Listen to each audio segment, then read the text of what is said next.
Yeah, g'day YouTubers, Spannerman again here with another video. Hope you enjoyed the video today. Please subscribe to the channel. Any comments, thumbs up. Thanks for watching. Bye for now.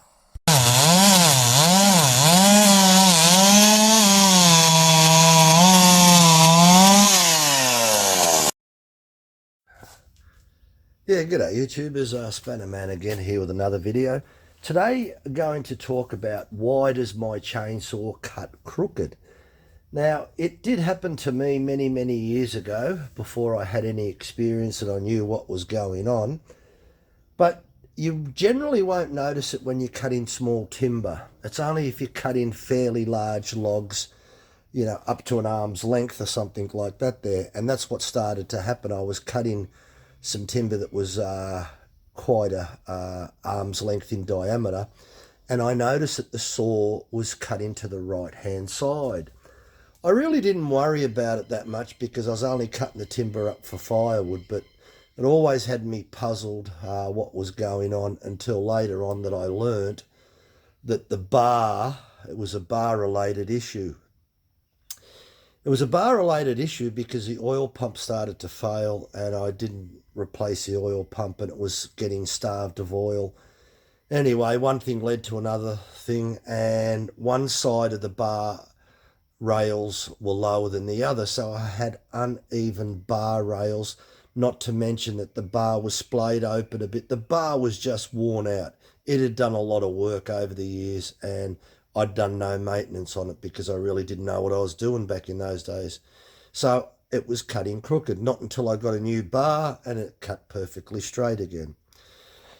So there are other reasons why you can cut crooked, and it's chain related, being teeth. So the drive links can be all worn, and as I said, and if the bar's worn, the little slot in there. So let's exclude the bar, but if you do want to check your bar rails, you've got to make sure that they're perfectly even, and you can use a square like this. So this is a small bar and it's just a matter of putting a square up and checking the rails to make sure that they're nice and square and even. And you do that on both sides, and you should be flipping your bar over every couple of times you use your chainsaw so that you're getting even wear on both sides. You can get a bar dresser. All as it does is hold a little file at right angles and you run that over the top and the bottom, and you can use a hand file as well. So if you do that, and also make sure that the gap is still within serviceability. You don't want to be putting your chain into your bar and finding out that this has got movement of probably just over 0.5 millimetre, so it's quite tight.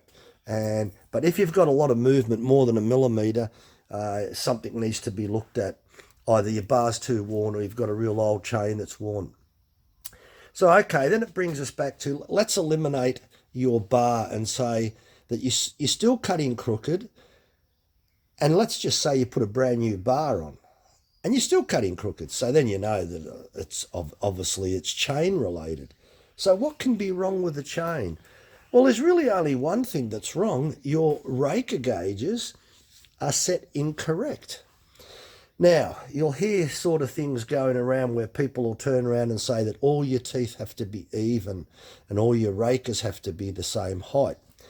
While in principle this is correct, you don't necessarily have to have every tooth the same length. While it's good and practical to do so, there's many situations where you may get some damaged teeth, and some teeth over the course of, say, half the life of the chain, you'll find out that you get quite a few teeth that are uneven. This can cause your chain to cut crooked if you are not maintaining your rakers correctly. So the relationship of the depth gauge or raker gauge to the tooth simply means that it limits the amount of timber that the tooth can cut. Now, if you're not checking your rakers and setting your depth gauges at the correct height, that just means that certain teeth will cut more than others. In that situation, yes, you can cut crooked. So you must make sure that after you sharpen your chain, at least have a bit of a check on the rakers. You will see where some people turn around and say that they even use an electric grinder and they can set it up so they do everything that's even.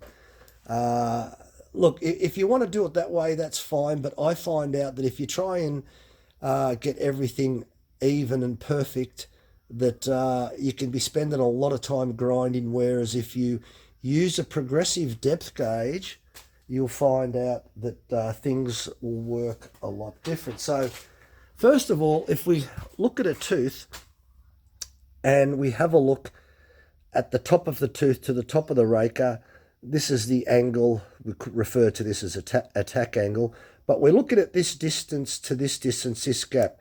On a standard flat gauge, which is this type of gauge here, the depth is 0.65 of a millimeter. This type of gauge is referred to a constant depth gauge, but it's not really the best type of gauge to be using out there. You really want a progressive depth gauge, which is much more superior, which is this type here. So what the progressive depth gauge does is sit on a individual tooth like that. So if we zoom right in there, so you're sitting on an individual tooth, and it makes filing to me much easier because you're doing one individual tooth. So therefore, you don't have to worry if this tooth is a little bit longer than this one or this one's a little bit shorter than that one. You can see here, if we go up here, this tooth is slightly shorter, say, than that one. There is a difference there.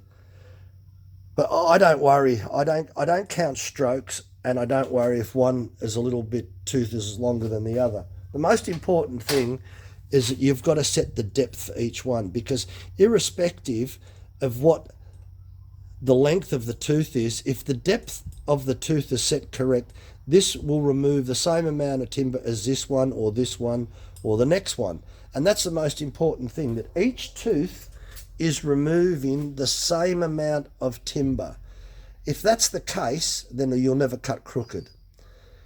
If your teeth are uneven and you haven't checked the rakers, and this one's cutting more and this one's cutting less and this one's cutting more, then you'll find, yes, you'll cut crooked. So look, quite simply, just to recap, if your chainsaw, you're using your chainsaw and it's cutting to the left, it's either bar related, and we've spoken about that.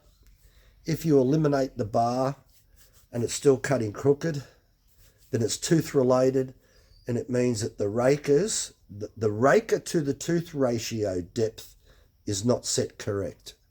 And as I said, you're better off using a progressive depth gauge, which is much more professional and will give you a much superior finish on your tooth to raker ratio. So that's what you really need to do to make sure that this depth to this height here is set correctly, and you'll avoid having those sort of problems.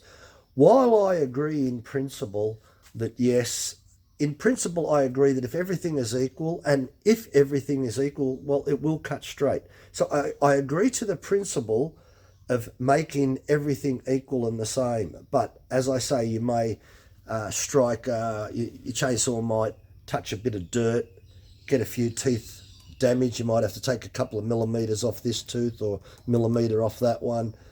You're not going to file every single tooth the same just because a couple of teeth are out. And that's where sometimes some teeth are longer or shorter than the others. Because of that reason, one needs a few more strokes than the other one. And that's why you get differential length in teeth. But that can be rectified using the depth gauge. And yeah, look, thanks for watching. Give us a thumbs up, and comments are welcome. Bye for now.